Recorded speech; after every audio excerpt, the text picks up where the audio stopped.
السلام علیکم ورحمۃ اللہ وبرکاتہ۔ آج کی یہ بات ان دلوں کے لیے ہے جو تھک چکے ہیں، ٹوٹ چکے ہیں، جو کسی کے کاندھے کی تلاش میں ہیں۔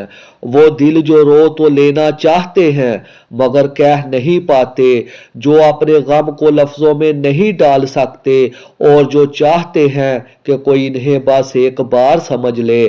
جب انسان کا دل بوجھل ہو جائے، آنکھیں نم ہو جائیں اور کوئی انسان سمجھ نہ سکے تو قرآن اس دل کو کس طرح سہارا دیتا ہے، آج اسی بارے میں بات کرنی ہے۔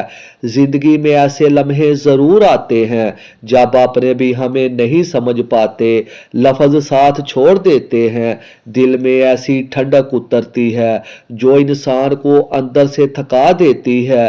کبھی حالات بے بس کر دیتے ہیں، کبھی لوگ زخمی کر جاتے ہیں اور کبھی ہم خود اپنی سوچوں میں ڈوب کر خاموش ہو جاتے ہیں۔ یہ وہ وقت ہوتا ہے جب انسان سب سے زیادہ تنہا محسوس کرتا ہے اور اسے لگتا ہے کہ کوئی راستہ باقی نہیں رہا، لیکن ایسے لمحوں میں اللہ نے انسان کے لیے ایک دروازہ ہمیشہ کھلا رکھا ہے اور وہ ہے قرآن کا دروازہ۔ قرآن صرف لفظوں کی کتاب نہیں بلکہ وہ دوست ہے جو سنتا بھی ہے، سمجھتا بھی ہے اور دل کے سارے راز بھی جانتا ہے۔ جب تم قرآن کو سینے سے لگاتے ہو تو تم رحمت الہی کو اپنے دل میں اتار لیتے ہو۔ اس کی آیت زخموں پر مرہم بن جاتی ہے، اس کے حروف ٹوٹے دل کو سہارا دیتے ہیں اور اس کی تلاوت غم کے اندھیرے میں روشنی کی ایک کھڑکی کھول دیتی ہے۔ قرآن کی ہر آیت میں شفا ہے، ہر لفظ میں سکون ہے اور ہر حرف میں رحمت ہے۔ اللہ فرماتا ہے کہ دلوں کا سکون صرف اللہ کے ذکر میں ہے۔ یہ کوئی جملہ نہیں بلکہ حقیقت ہے۔ جس نے آزمایا ہے وہ جانتا ہے کہ اللہ کا کلام دل کو نرم بھی کرتا ہے اور مضبوط بھی۔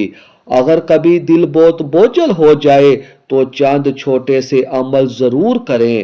3 بار سورۃ فاتحہ پڑھیں، یہ روحانی شفا ہے۔ 10 بار درود پاک پڑھیں، رحمت دل پر اترنے لگتی ہے۔ قرآن کھولیں اور جو پہلی آیت سامنے آئے اسے اپنے لیے اللہ کا خاص پیغام سمجھے۔ 5 منٹ خاموش بیٹھ کر قرآن کی تلاوت سنیں، دماغ ہلکا ہو جائے گا۔ پھر دل ہی دل میں اللہ سے بات کریں، چاہے لفظ نہ ہو، وہ سمجھتا ہے، وہ سنتا ہے، وہ کسی کو خالی نہیں چھوڑتا۔ اگر آپ روزانہ صرف 5 منٹ قرآن کے ساتھ گزار لیں تو زندگی بدلنے لگتی ہے، دل مضبوط ہوتا ہے، غم ہلکے ہوتے ہیں اور سکون خود دل میں اترنے لگتا ہے۔ قرآن وہ دوست ہے جو کبھی ساتھ نہیں چھوڑتا اور جس دل میں قرآن اتر جائے وہ دل کبھی خالی نہیں رہتا۔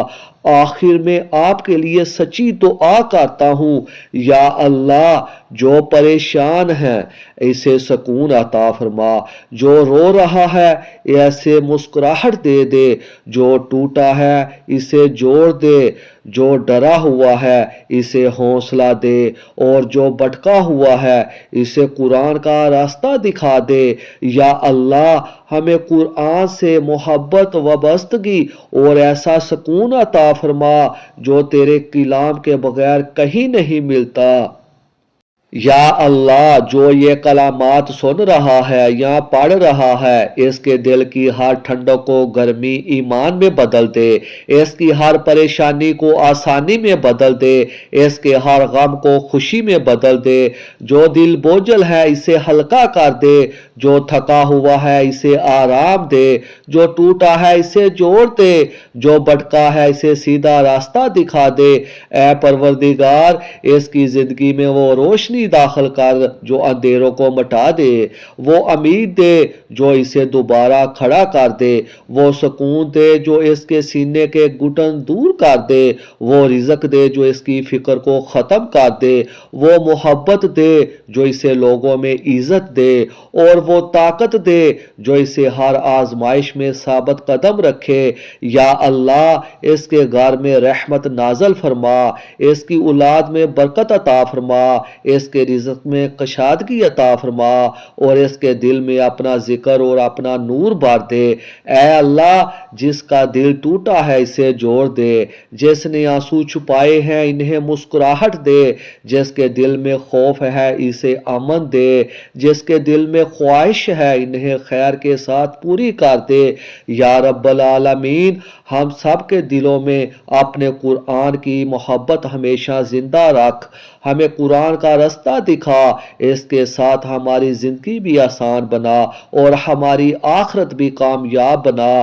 یا اللہ، ہماری خطاؤں کا معاف فرما، ہماری دعاؤں کو قبول فرما، ہم پر، ہمارے والدین پر، ہمارے بچوں پر اور پوری امت مسلمہ پر اپنی بے شمار رحمتیں نازل فرما۔ آمین یا رب العالمین۔ یہ ویڈیو ضرور لائک بھی کریں اور اپنے دوستوں کو شیئر بھی کریں اور اپنے لیے بھی دعا کرائیں شیئر کرا کے۔